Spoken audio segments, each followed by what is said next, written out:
And good evening, Pittsburgh Steelers fans. Welcome to another episode of Steelers Friday Night Six Pack.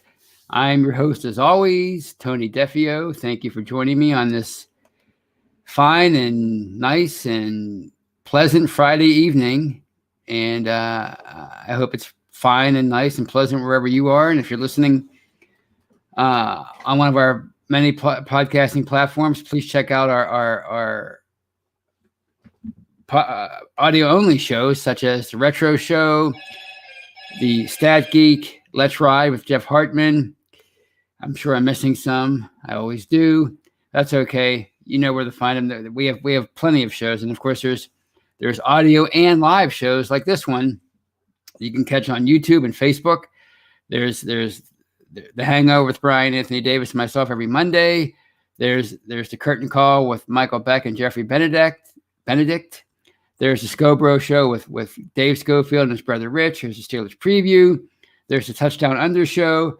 There's I think it's called the War Room now, not the Cat Room anymore, but the War Room. So please check those shows out. Check out Behind the Steel Curtain, the website where we bring you countless articles each and every day.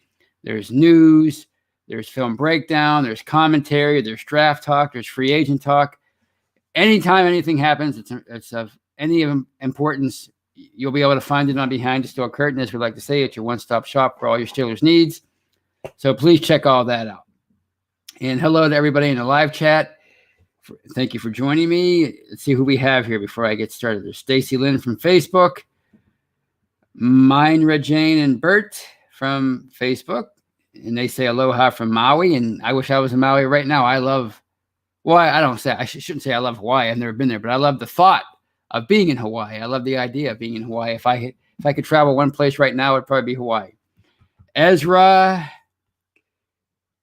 Who else we have here? Nick Santuzzi, Kathy Forrid, Ben Fallon, Brittany Shaw, Thaddeus Kennedy, Steeler Chick 46, Mandy Silva, who I'm sure has some nice things to say as always, Devin Logan, Chad Landsman from Facebook. So hello to everybody, and I hope we have a great show tonight. So, of course, I will start off the show by talking about the big news of today, and that's the Steelers re-signing of B.J. Finney, who left a year ago for greener pastures. He signed a 2-year, $8 million deal with the Seahawks one spring ago, and things didn't really quite work out for him there, and he didn't earn a starting job in training camp. He reportedly showed up out of shape, overweight. He was eventually traded to the Bengals. He didn't really catch on there either. They eventually released him. And once that happened, it seemed inevitable that he would wind up back in Pittsburgh because, let's face it, the Steelers, one of their biggest needs is the offensive line.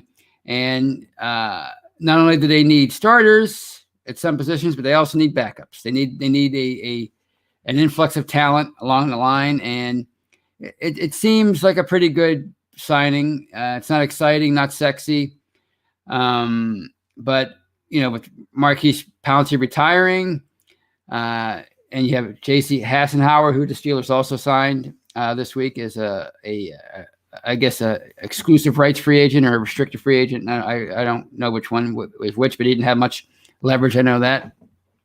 You certainly need to bring more.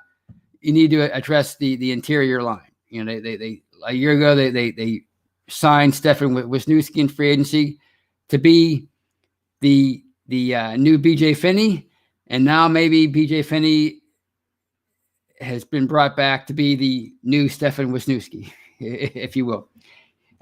He can play center. He can play guard, either guard position. He was a valuable backup for them for many years, from I think 2016 through 2019, and so valuable that people were sorry to see him go last year. When he left, they were sorry to see him go, and I don't know what happened in Seattle. I don't know what happened if the reports are true that he showed up out of shape last summer. I don't know what that was all about, but it's certainly a red flag. If you want to make some excuses for him, maybe the pandemic, like a lot of us, it kicked his butt. Let's remember, as soon as right around the same time the free agency started, the pandemic hit and everything got shut down. Everybody's worlds were turned upside down. If you're BJ Finney, you have to move from Pittsburgh to Seattle in the middle of a pandemic. You show up to your new team. You can't get into facilities. You can't be around your new teammates. You can't be around your new coaches. Everything was done virtually. There were no OTAs, no mini camp, none of that stuff. Maybe BJ Finney just had a hard time adjusting to that kind of life. Professional athletes, they're all about their structure. They're all about their routine. And maybe he's one of those players that just needs that kind of structure. And he needs to be able to go to the facility every day. He needs to be able to. He needs some loud coach screaming at him, or he needs people around him to hold him accountable. I don't know. Maybe it was just a matter of him not being able to thrive in a different environment. A lot of players, they're just good in certain environments, and they kind of shrivel up and I don't want to say die, but they regress in different environments. I mean, we saw that in the past. Remember when Larry Foote left here after the 2009 season to go sign with Detroit, his hometown team, and he was back here in a year after getting cut by them. Willie Gay, he developed his skills here. He looked like he was really coming on. So he signed with the Cardinals as a free agent, and he lasted 1 year. They got rid of him, and he was back here. And both of those players, once they came back, they were fine. So it could be just that simple with BJ Finney. I think a lot of people, like with Dwayne Haskins, like with that signing, they're jumping to conclusions. They're of the opinion that Finney's going to be their answer to replace Pouncey.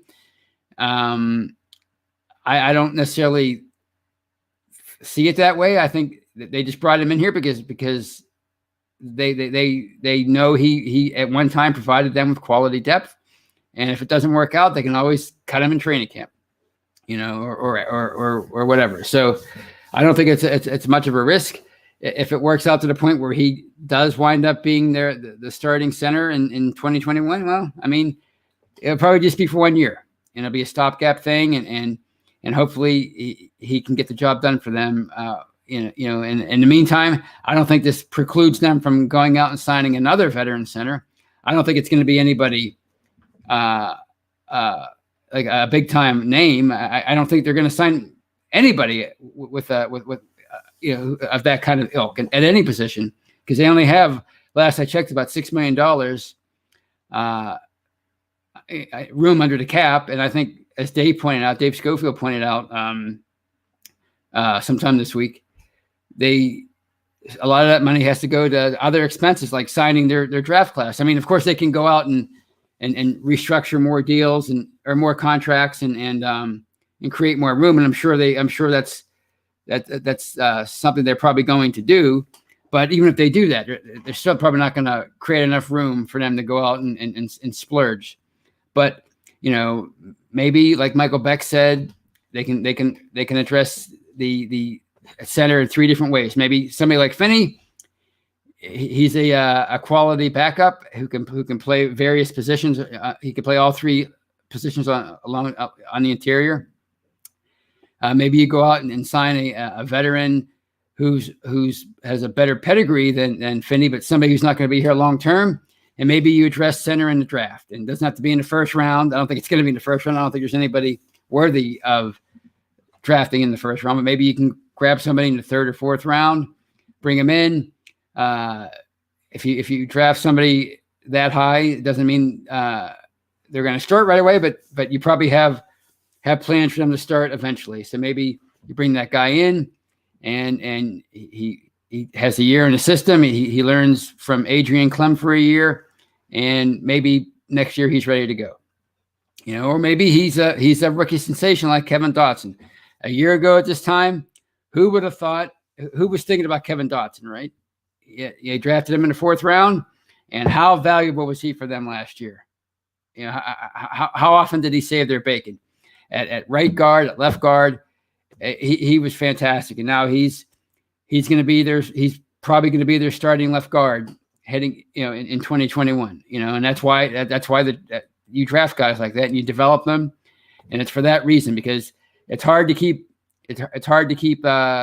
everybody in free agency, and you're always going to have problems with the cap. Every team eventually runs into cap issues. So when that happens, it's nice to have younger guys available who are ready to take their place. So, there's a number of things that can happen between now and let's be, people, I think they overreact to this stuff. And, free agency begins next week on Wednesday, and there's going to be a big wave of signings, and the Steelers probably aren't going to be part of that.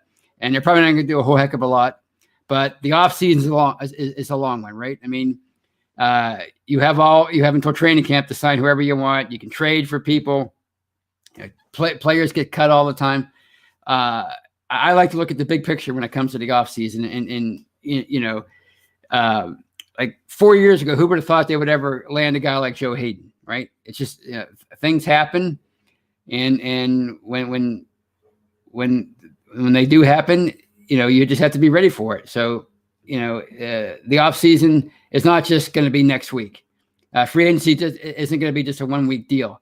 It's going to be free agency basically lasts as long as you want it to, because there's always players out there looking for new teams or available. It's just how it goes. So I like the BJ Finney signing. I think it's low risk, and at the very least they addressed their depth along the interior line. So that was a good deal. So those are my thoughts on BJ Finney, and I just want to make sure I didn't miss any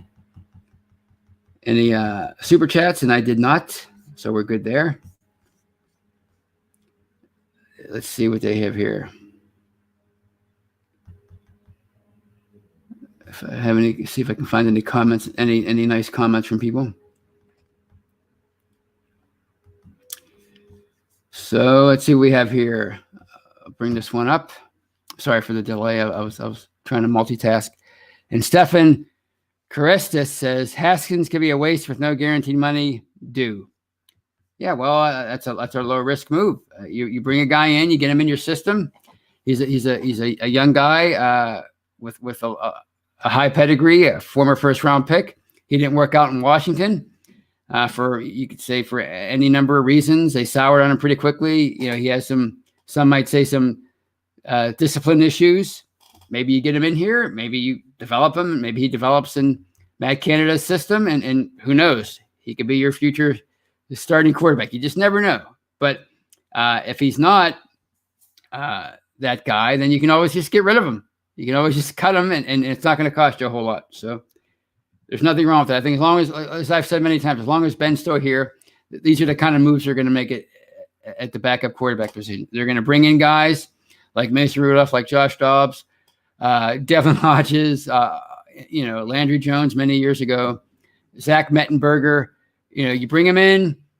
If they turn into something great, if not, it's not much of a loss. So, speaking of quarterbacks, that's my next topic. Is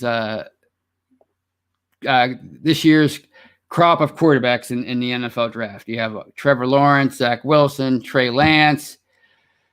Gosh, who am I missing? Mac Jones. Who's the kid from Ohio State? Anyway. That's 4 or 5 guys right there, right? And half of those guys, they weren't even on my mind heading into last college football season, right? The point is, people always think that the Steelers have to grab a quarterback in, whatever draft year you're talking about, because next year's crop's there's not going to be anything there. Well, it seems like every year there's always 5 or 6 quarterbacks that are deemed worthy of being top 10, 15 picks. And you look at these guys. I was looking at some mock drafts, and most of them, 4 of them were gone by the top 10 or 15. Sometimes all 5 of them were gone by the first half of the first round. So whenever Ben does retire, whether it's after this year or 2 years or whatever, that following draft class is probably going to be 5 or 6 quarterbacks that whose draft stock has them going in the first round, because the position is so important, so valuable, it's so hard to find good ones, and it's so hard to hit on them. So when the Steelers are ready to draft a quarterback and replace Ben, they're probably going to have a good shot of doing that. So, like honestly, Zach Wilson, is that his name? Zach Wilson from BYU. Is it Kyle Wilson? Or am I thinking of somebody else? I think it's Zach Wilson. Anyway, I didn't even know who that guy was, and he's projected in a lot of mock drafts to be the second overall pick. And yes, the reason why they're a lot of teams have the Jets picking a quarterback number 2 overall is because Sam Darnold, who was the Trevor Lawrence of his draft class, at least he didn't get picked number 1 overall, but he was the most talked about quarterback in that draft. I think it was 2018. He hasn't yet quite worked out for them. I personally think it's more of a Jets problem than it is a Sam Darnold problem. And if I were them, I would hold on to him. You still have 2 more years, and try to build around him. Try to build a line, so give him some weapons. Build him a solid defense, and try to build around him instead of giving up on him right away. Like I mentioned last week with Dave, when I was on with Dave Schofield, it's maddening that these teams give up on these quarterbacks so quickly. So, a year from now, 2 years from now, there'll be another Zach Wilson. There'll be another Trevor Lawrence. There'll be another Trey Lance. There'll be another Mac Jones, right? There were huge question marks about Patrick Mahomes the year he was selected in 2017. Now look at him; he's the face of the NFL. So you just never know where these guys are going to come from, and just because they're hyped to be great picks doesn't mean they're actually going to pan out. And just because there's question marks about their college system, like there were with Patrick Mahomes at Oklahoma State, it doesn't mean that they're not going to be superstars at the NFL level. So, again, whenever it's time for Pittsburgh to make a move and bring in a young quarterback and invest a first round pick in one, they're gonna do their homework, and they're gonna pick the guy that they think is right for them. It doesn't mean it's going to work out, but there's going to be somebody there for them to select. It's just not going to be this year. I don't see them doing that this year. Not at 24. Not when they brought Ben back for 1 more year, and not when they have other areas they have to address, like left tackle.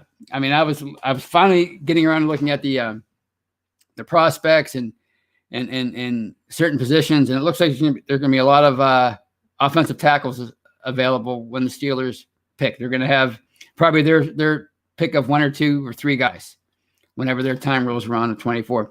And if it's between finding a left tackle and finding a running back, I would probably go with the left tackle or right tackle or whatever tackle as opposed to the running back. I think you can get a good running back in the 2nd and 3rd round.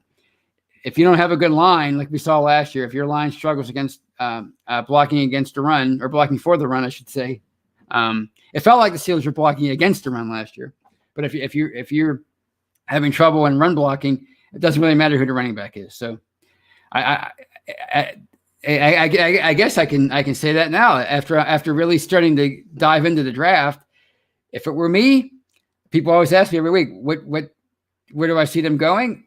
After examining everything and seeing when you consider the cost of high-priced free agent tackles, and you see how loaded this year's class is, and you see how easy it is to get good running backs in later rounds, I'd say left tackle, right tackle, either tackle position might be where they wind up going with their first round pick.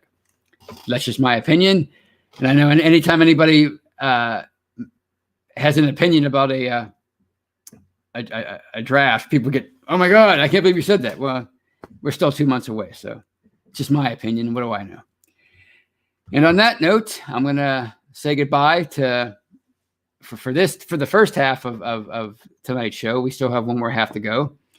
So if you're listening on an audio platform, please download part 2 of this episode of Steelers Friday Night Six Pack. If you're watching on YouTube, if you're watching on Facebook Live, don't go anywhere. I'm not going anywhere. And when I come back, I'm going to talk about the Steelers' crop of free agents with less than a week to go before unrestricted free agency kicks off. And I'm gonna let you know who I think they should keep and who is probably gone. So please, if you're listening on audio, download that. If you're watching on Facebook and YouTube, please stick with me.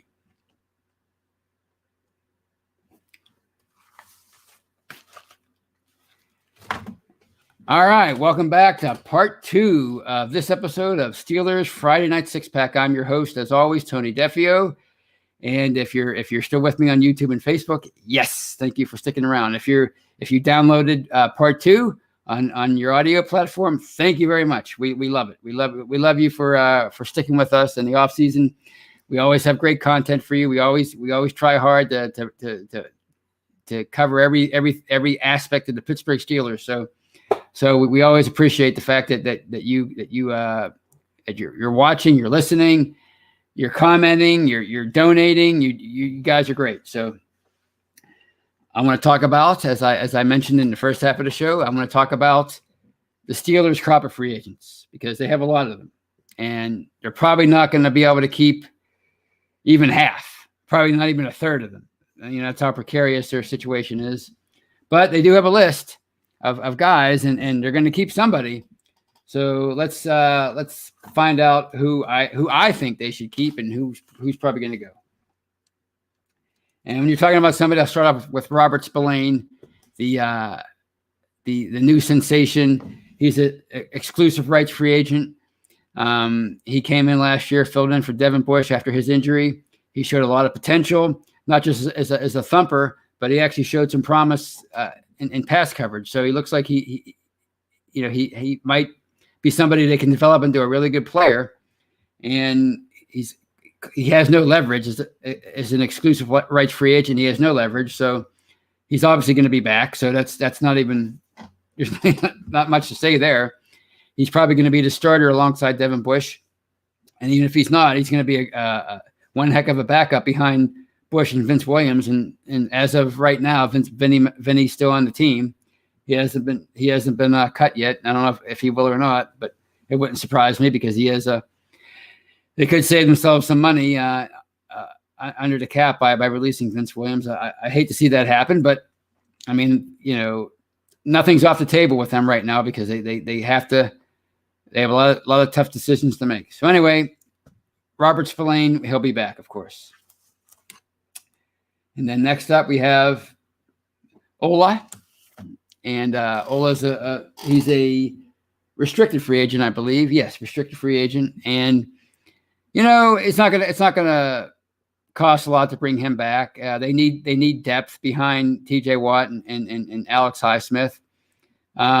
He had that one great preseason a few years ago. He really hasn't progressed since then. But it's kind of hard to progress when you're behind T.J. Watt and Bud Dupree like he's been the last couple of years. And he even had Anthony, what's his name? Gosh, these I can't think of the guy's name. He was the number one backup for a while. Wow, I can't believe that happened. Anyway, you know who I'm talking about, the converted lineman from Miami. Help me out, live chat. Who am I thinking of? Whatever. So you know who I mean. But anyway, now that Bud Dupree's likely gone, and I might as well just say that right now, Bud Dupree's gone. So there's not even any point in even mentioning him. He's going to be pass rushers like that make a lot of money on the open market, and torn ACL or not. Anthony Chickler, thank you, Jessica, and Joe, and still everybody who answered. Thank you. I can't believe I couldn't think of his name. So anyway, Ola was behind basically 3 people for a while. Last year he was behind 3 people again, with Alex Highsmith as the number one backup, the rookie. So maybe this year he finally gets a chance to work into that rotation a little bit more. Again, it's not going to cost him a lot, and he's a special teams guy. So I think he's somebody that can retain at a pretty cheap price. That takes care of Ola. And I mentioned Bud. He's going to be too expensive. And unfortunately, same for Mike Hilton. He started out like Robert Spillane as an exclusive rights free agent. He had no leverage, even though he had a splendid rookie year. Last year, he was a restricted free agent, and they tried to work out a deal with him, and they just couldn't get it done. So I think he's really been waiting for this moment to be on the open market. And let's be honest, he's one of the best slot corners in the NFL. He has been for 4 years now. He's finally going to be an unrestricted free agent. Those guys are so valuable. Somebody's going to throw a lot of money at him, probably more than one team. And it's just a matter of who he decides to sign with. And Pittsburgh's not going to be one of those teams that can throw any money at him at all. So unfortunately for me, because I'm a big fan, Mike Hilton, he's not going to be back. It's just reality. You can't keep everybody. And when you're in a Steelers situation, it's hard to keep a lot of people, especially this offseason. So bye-bye to Mike Hilton. And good luck. And enjoy that big contract, because you're going to get a big fat one. And that brings us to Cam Sutton. Here's a guy that people, I think, are assuming they're going to be able to work something out with, because, he's not going to cost as much as Mike Hilton, but, he can play the slot. He can play safety. He can play on the outside. He's a guy with position flexibility, and he wasn't a Pro Bowler last year by any stretch. He wasn't even a starter, but it was his best year to date since being drafted in 2017. And free agency is all about timing, right? And putting yourself on the radar at just the right moment. And I don't know what teams are willing to spend on a guy like Cam Sutton, but it might be too expensive for the Steelers. But if they can work something out at a reasonable price, I'd like to see them bring Cam Sutton back, because I think he's a good player. And again, he can play many different positions in the secondary, and that's a how much Mike Tomlin likes position flexibility. So Cam Sutton certainly provides that. So I hope they can work something out. If they can, then they should definitely bring him back. And that brings me to Avery Williamson, who was a veteran they traded for midseason to help with the depth inside linebacker after Bush's injury, and then Spillane wound up getting hurt, and he missed a lot of time. But I don't see them bringing him back. He'd be a nice veteran, but a nice backup to have. But at what cost, right? At what cost? And besides that, you still have UG3 back there as a backup. Marcus Allen, who was brought into the league as a safety, he's kind of converting slowly to inside linebacker. But I mean, obviously he can play. He's a hybrid. So there's younger depth there that I don't think you have to worry about overspending for a guy like Avery Williamson. So he's not coming back.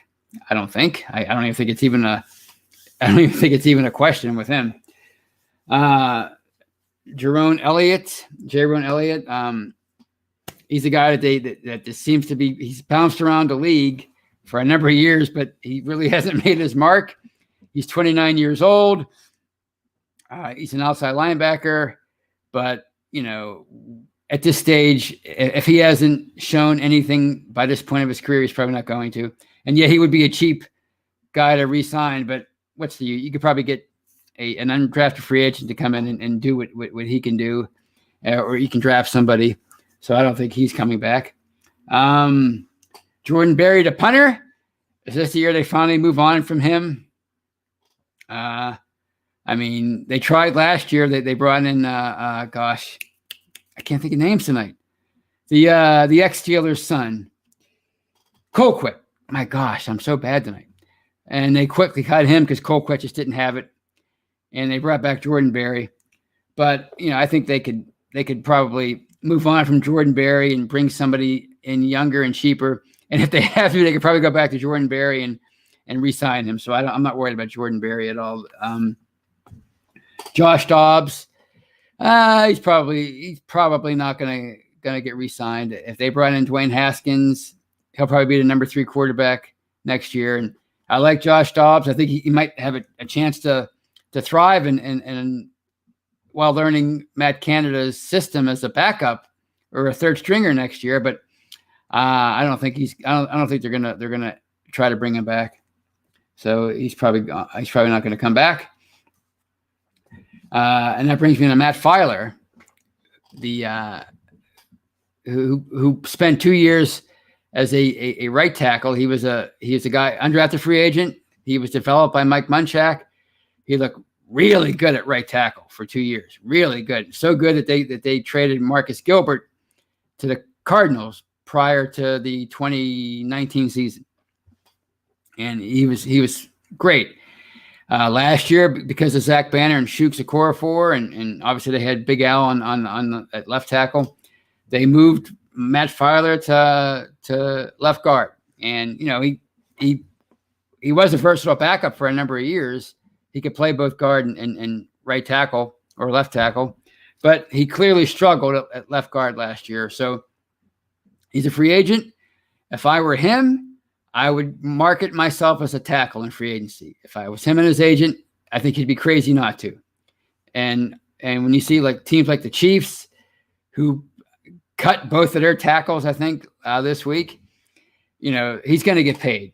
And you look at some of their past free agents who left, some of their past guys that they developed as undrafted free agents, guys like Chris Hubbard, Calvin Beachum was a 7th round pick.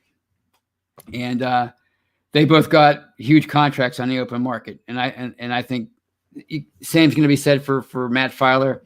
And I don't see the Steelers trying to retain his services. What did Mother Hubbard get? That's what Mike Tomlin always called Chris Hubbard. Was it like $9 million a year?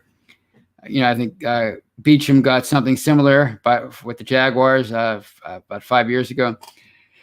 The Steelers aren't going to be able to afford anything close to that for to bring back Matt Filer. So I think he's going to leave as a free agent. He's probably going to get a really decent deal with some team. And that brings me to Big Al. Speaking of Big Al Villanueva, he's certainly a great story. Great guy, great teammate, popular with the fans, popular with his teammates, and he's certainly durable, right? He started 80 straight games at left tackle. I don't think he's missed a start since 2016. The only problem is his play has declined over the last couple of years, and he's starting to get his lunch handed to him by guys like Myles Garrett and some other elite pass rushers, and you just can't have that when you're protecting Ben's blind side. And furthermore, he'll be 33 in September, and his base salary each of the last 2 years was $5 million. So the Steelers want to re-sign him for another year or two. I doubt it. I think it's time that they move on and try to get younger at left tackle. And as much as I just criticized Villanueva for his play regressing, he's probably still going to get a decent deal on the open market because, again, his play has declined. At least that's the perception. That's the opinion of many. However, he is a long-time starter, and somebody's going to probably give him a good deal. So I think Al's gone. And next up would be Zach Banner, who bet on himself last year, signed a 1-year deal for $1.75 million. He won the right tackle job in training camp. He beat out Shooks Okorafor. Unfortunately for him, his starting job only lasts one game, not even one game. He tore his ACL in the first game against the Giants. He missed basically all of 2020. So he's probably somebody they could re-sign at basically the same kind of deal. I would, if I'm the Steelers, I offer Banner the same kind of prove it deal for a year. Maybe $2 million instead of 1.75, maybe $2.5 million, whatever. And you bring him back, and he's your starting right tackle, or at least you give him a shot at keeping that job in 2021. Shooks, a lot of scouts say Shooks would be a better left tackle, so maybe you move him over to left tackle, and it doesn't preclude you from drafting a tackle in the first round. And if if he wins a starting job in training camp, then either Shooks or Banner or at your top backup at tackle, at your top swing tackle. So I think you can bring back Zach Banner. James Conner, running back. I think the handwriting's on the wall for him. He's not coming back. I think he needs to be somewhere where he's not James Conner, the cancer survivor. James Conner, the former Pitt Panther hero.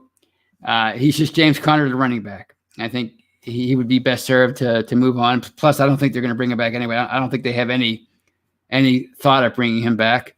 So I think James Conner is gone. And who else we have? Jordan Dangerfield. He's not much of a coverage safety.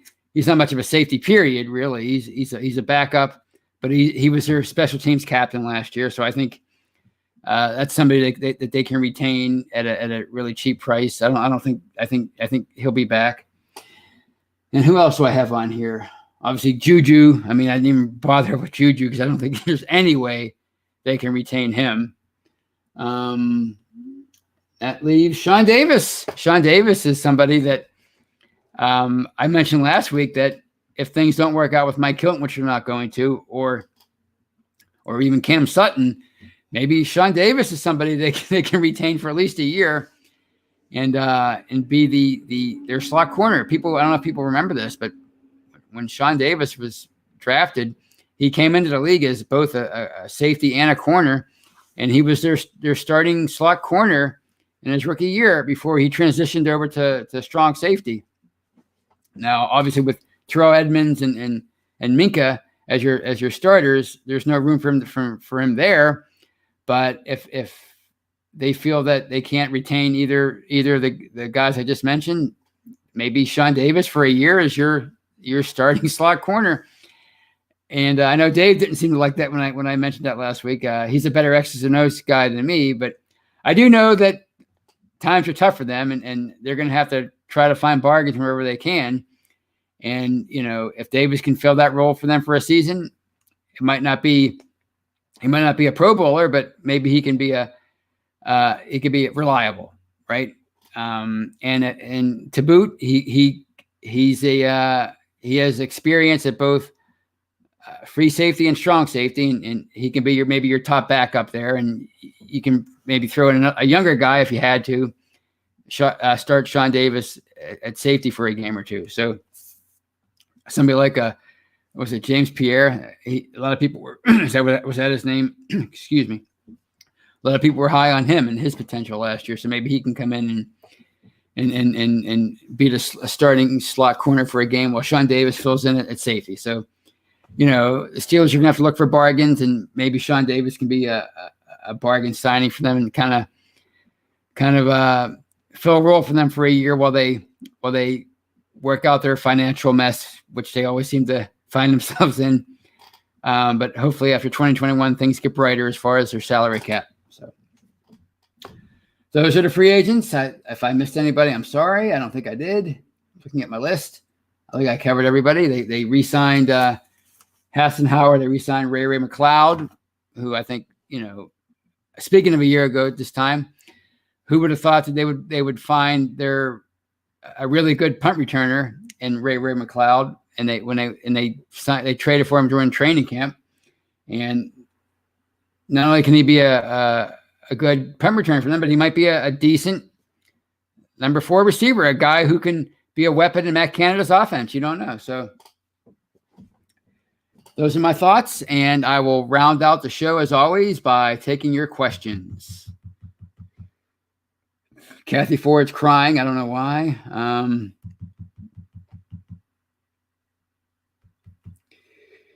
Here we have one from Manny Silva, and he says Defio lax. He calls me that because I guess it's an insult. But anyway, he says I need to stop. Davis isn't playing slot. He did it. He did it before. He did it in his rookie year. He's only 27.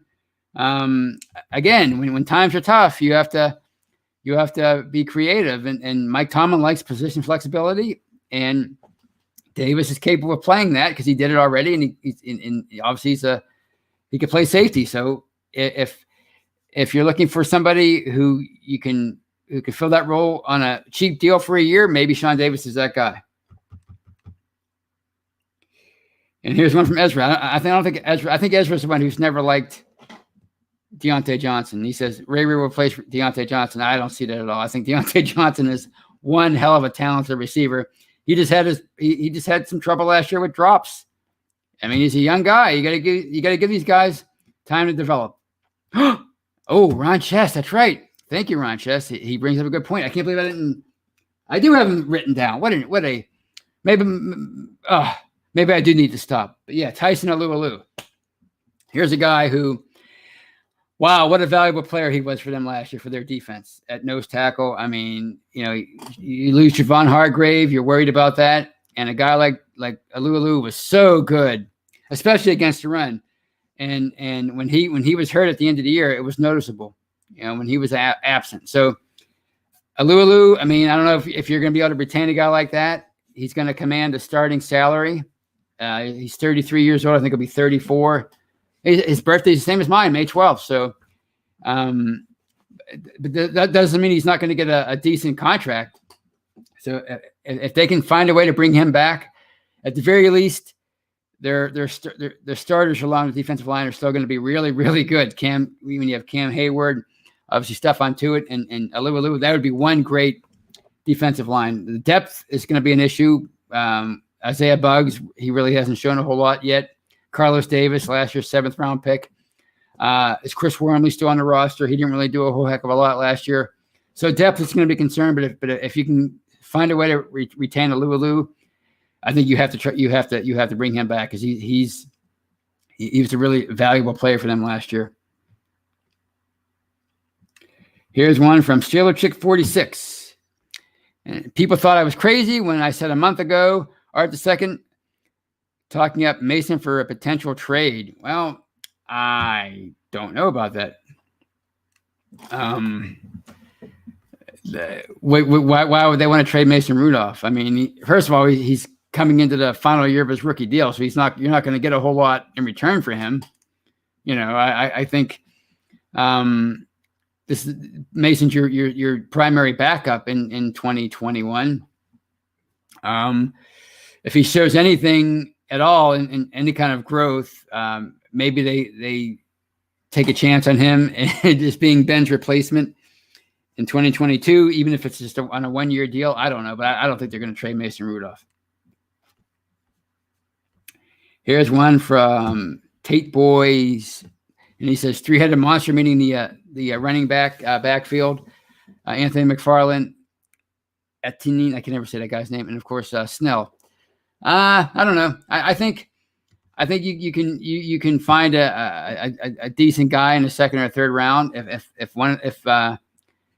the kid from Clemson is still there, I think that's your 2nd round pick. But I wouldn't go at running back in the 1st round. That's just my personal choice. I love running back, but the position has been devalued so much over the past decade or so.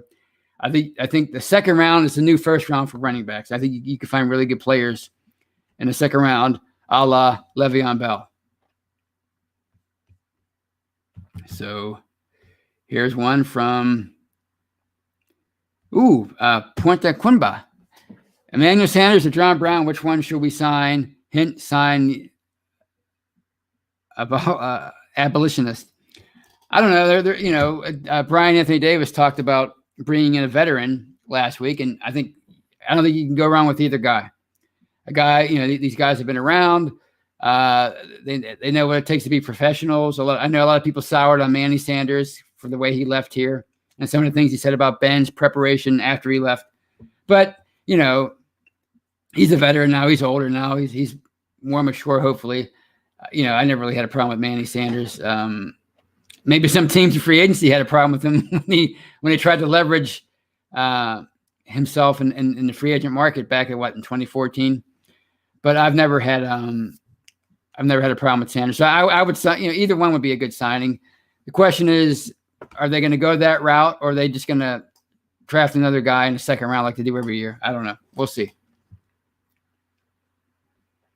Here's one from Ron Chess, and he says, Tony Etienne spent half day with Colbert, Tomlin, Canada yesterday. 215 pounds, 4.3 speed. Oh, he's a talent. He's a talent. And 20 years ago, he would have been a first-round pick for sure. But again, just because they met with him doesn't mean they're going to pick him in the first round. They might, have eyes on him in the second or third round. We don't know. I don't know. That's just, I would address left tackle before I would address running back in the first round. That's just my opinion. I could be wrong. I know. Offensive lineman's not exactly a sexy pick, and people like to be wild and bringing in a really productive running back, and he was really productive. I was amazed when I looked up his stats. So I think it was him. Yeah, I think he was one of like 1,600 yards a year. So let's see what we have from Ezra, and he says, in a year that is Super Bowl or bust, I cannot believe we are not focused on improving the worst running attack in the league. Best defense, the third down machine, and Ben. Well, how do you know they're not focused on that? How do you know? I mean, we haven't even reached free agency yet. We don't know, what they're going to do in free agency. I mean, their resources are pretty limited, but we've seen them do some things in the past. Like who saw Eric Ebron coming a year ago at this time? They didn't see that signing coming, and they went out and they signed him. Was it on day 2 or day 3 of the free agency? So we don't know. Again, the offseason's a long one. You have free agency, you have the draft. And again, free agency continues all the way through the offseason. You can always bring in guys later in the offseason. Doesn't necessarily have to be in the first week. And here's a $5 super chat from Just Me, and I thank you for that. And she's asked or says, Tony, do you really see Mason as a replacement for Ben? I'm thinking no way. Thanks for a good show again. A donation for a Friday night 6-pack. Well, thank you, Just Me. Do I see him as a replacement? I don't know. Again, it's hard to say with quarterbacks. It's hard for when you have a young quarterback who's behind a franchise quarterback like Ben. It's hard for those guys. It's hard to really judge and engage where they're at because they don't get a lot of time to develop their skills, with live bullets. It's either preseason or it's training camp or it's practice. But as far as during the season, it's hard to really get a gauge for how good they are or how far they've come because they don't get a chance to play.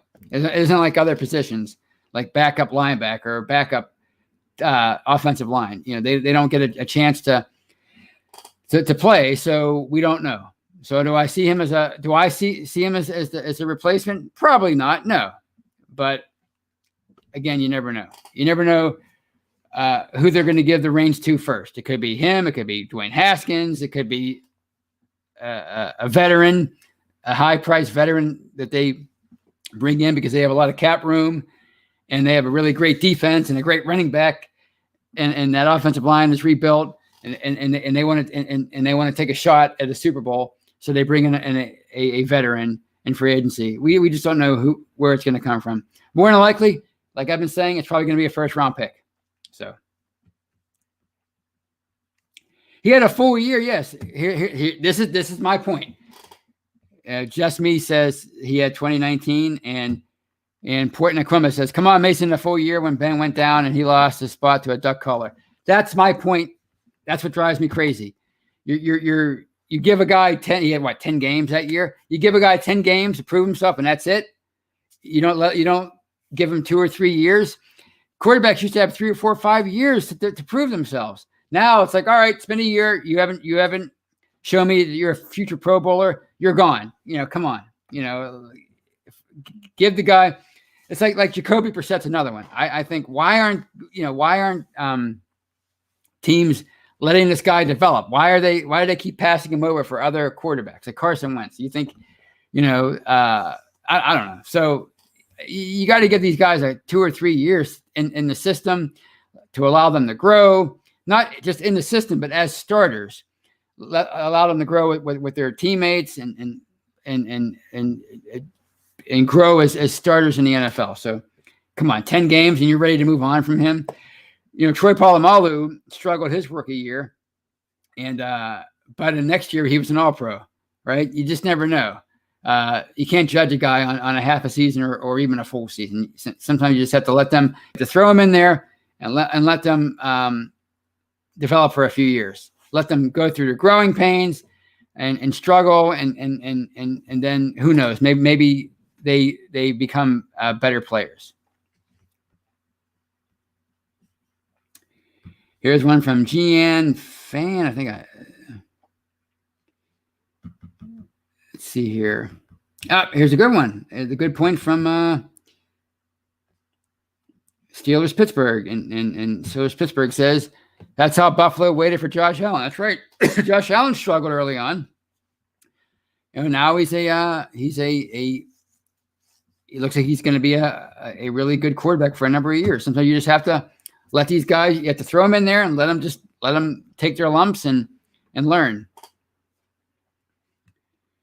Here's one from Ron Chess, and he says, have to take a running back 24th pick after top 3 big drop off. Taco at 55 pick will be good as 24th pick.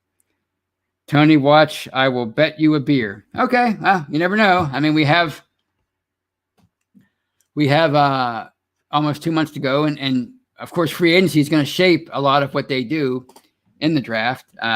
Maybe they go out and they sign a cheaper running back, like Brian Anthony Davis has said. Somebody like a Marlon Mack. If they bring a guy like that in, then maybe they don't even think about bringing in a running back until maybe the middle portion of the draft. So on that note, I think I will call it a night. It was a fun show. Hopefully I was informative. I know you guys were. You certainly were. I've learned a lot just from interacting with the live chat. So I thank you for the $5. Just me. Thank you for your questions and comments. Everybody else, you guys are awesome. Next time I talk to you, we'll be on day 3 of free agency. What are the Steelers going to do? Who are they going to retain? Are they going to make a big splash? Not a big splash, of course, they're the Steelers, but are they going to bring in somebody we weren't expecting? Are they going to bring in this year's version of Eric Ebron, somebody like that? Or Ladarius Green? Remember that signing? Didn't really work out, but that was a pretty exciting signing at the time. So I guess we'll find out. So we'll talk about it together next week. So you guys have a great weekend, and as always, go Steelers.